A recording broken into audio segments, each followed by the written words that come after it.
फुलांचं जंगल म्हणावं असं एक झाड गुलमोहर. टेलोनिक्स रिजिया याला इंग्रजीत फ्लेम ट्री किंवा रॉयल पॉइन्सिनिया म्हणतात. हे मध्यम उंचीचं आणि पानगळ होणारे एक शोभिवंत झाड आहे. भारतभर याला गुलमोहर नावाने ओळखले जाते, तर बंगालमध्ये कृष्णचूरा, ओडिशात नियाबाना आणि केरळमध्ये कालोरिपू असे म्हणतात. या झाडाची पाने फर्मसारखी दिसतात. हे झाड उन्हाळ्यात भरपूर तपकिरी नारंगी किंवा तांबड्या रंगाची फुले फुलवतात.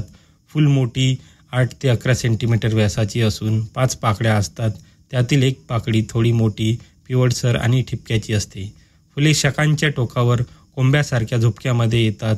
शेंगा लांबट 60 सेंटीमीटर व सुरुवातीला हिरव्या, परंतु परिपक्व झाल्यावर तपकिरी किंवा कठीण होतात. फळांच्या शेंगा काही महिन्यापर्यंत झाडावर राहतात. डिसेंबर ते फेब्रुवारी दरम्यान झाडावरील पाने बहुधा गळतात. मार्च-एप्रिलमध्ये नवीन पाने फुटतात. एप्रिलपासून फुलं यायला सुरुवात होते आणि मे महिन्यात झाड पूर्ण बहरतं. गुलमोहर उष्ण व उपउष्णकटिबंधीय हवामानात चांगले वाढतो.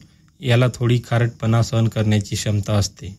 वाढीसाठी सेंद्रिय पदार्थांनी समृद्ध, निचरा असलेली जमीन योग्य असते. जास्त ओलसर, चिकट जमिनीत झाडाची वाढ व फुलोरा कमी होतो.